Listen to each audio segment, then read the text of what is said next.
السلام عليكم ورحمة الله وبركاته. احنا النهارده هنعمل طريقة عمل الصلصة والكاتشب. طبعا قطع رخيصة اليومين دول في السوق، واحنا نستغل الفرصة وهنعمل طريقة الصلصة والكاتشب وهنوريكم هنعملها ازاي. احنا دلوقتي معانا طماطم زي ما انتوا شايفينها كده، احنا قطعناها كده في الحلة زي دي كده، غسلناها وقطعناها في الحلة. معانا بطاطساية مقطعة مكعبات نقطع عليها. معانا بنجرايه نغسلها وننضفاها ونقطعاها اهي.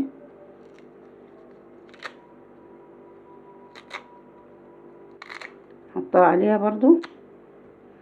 معانا فلفلايه حمراء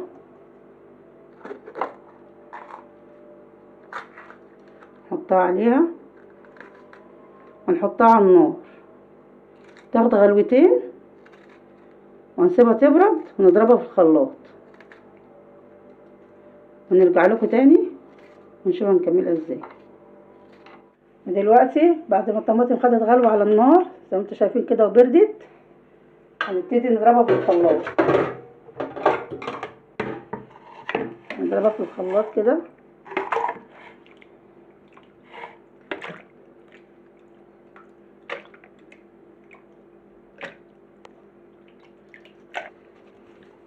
ودلوقتي احنا ضربناها في الخلاط، هنبتدي نصفيها في المصفى. هيطلع منها ايه؟ القشر بس والبذر كده.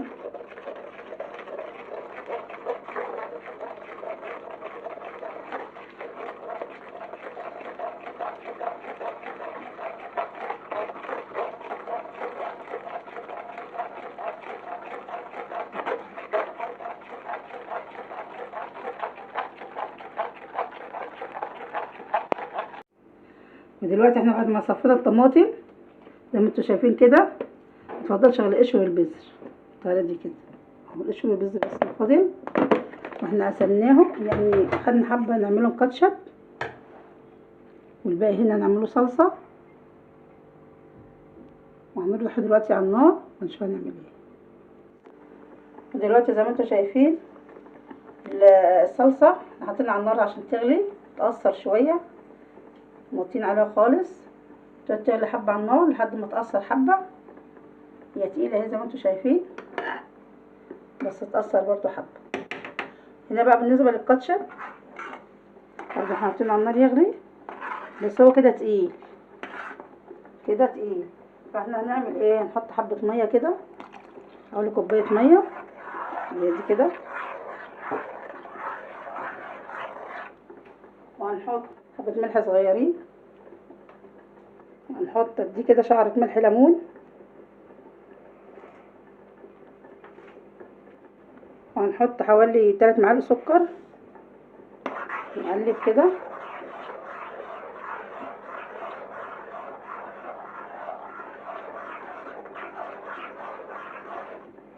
واحنا معانا حوالي 3 معالق نشا،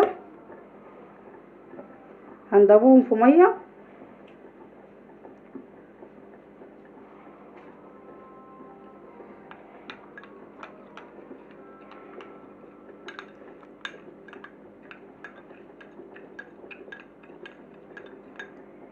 ونحطهم ونقلب.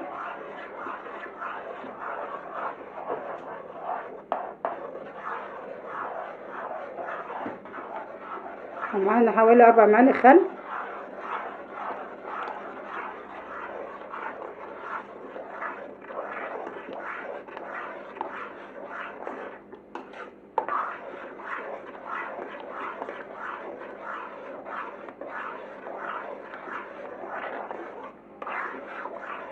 ونقلب كده.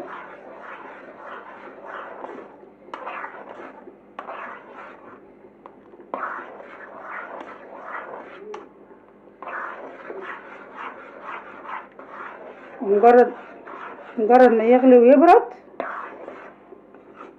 نضيف بطرمانات ناشفه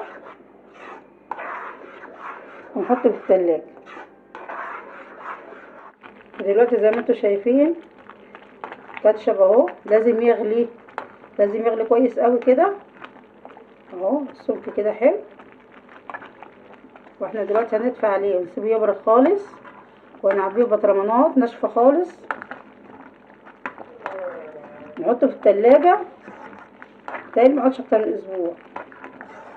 يعني ايه، احنا غير المصانع بتبرشم البطرمانات بطريقه معينه، احنا مهما كان في البيت مش هنعرف نبرشمه زي المصانع. فاحنا هنقفله كويس في بطرمانات نظيفه ونحطه في التلاجة لمده اسبوع، وجربوه مش هتندموا ان شاء الله. ودي كده الصلصه بعد ما سبكت زي ما انتم شايفين كده على النار وقصرت، حطينا معلقه ملح ليمون برضو، ونقلبها ونسيبها لما تبرد خالص ونعبيها مع بعض في البطرمانات. دلوقتي بعد الكاتشب ما بيرد زي ما انتم شايفين احنا هنبتدي نعبيه. طبعا عشان يبقى سهل نحطه في هنا كده،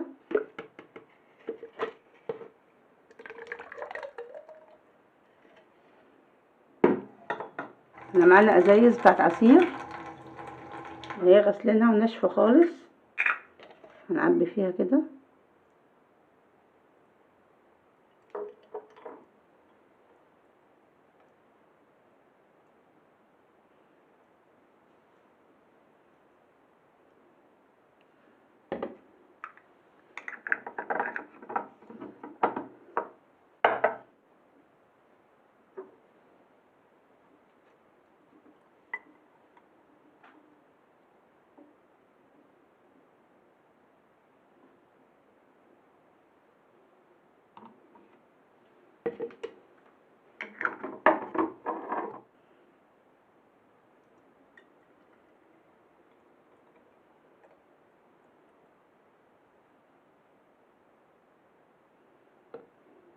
ودي الصلصه بعد ما بردت زي ما انتم شايفين، ومعانا بطرمانة الصلصه اهي فاضيه، احنا غسلينها منشفينها كويس، هنعبي فيها.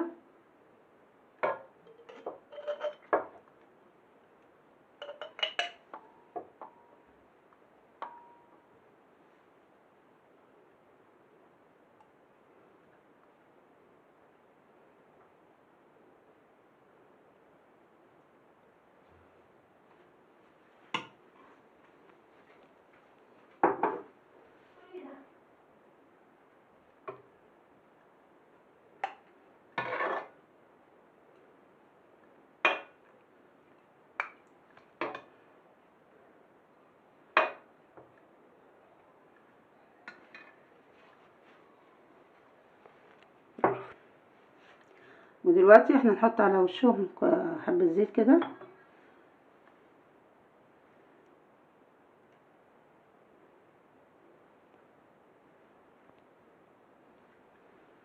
وهنقفلهم كويس وهتحطوا في التلاجة زي ما قلنا اسبوع.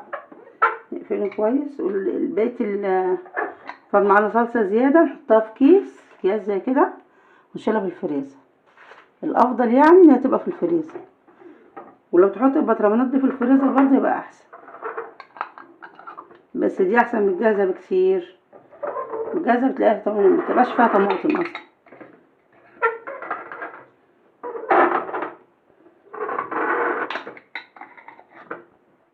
ودلوقتي زي ما انتم شايفين الصلصة مكشف في الشكل النهائي. واذا عجبكم الفيديو ما تبخلوش علينا بالاشتراك في القناة وتدوسوا لايك، واستنوا لنا فيديوهات تانية كتير. والسلام عليكم ورحمة الله وبركاته.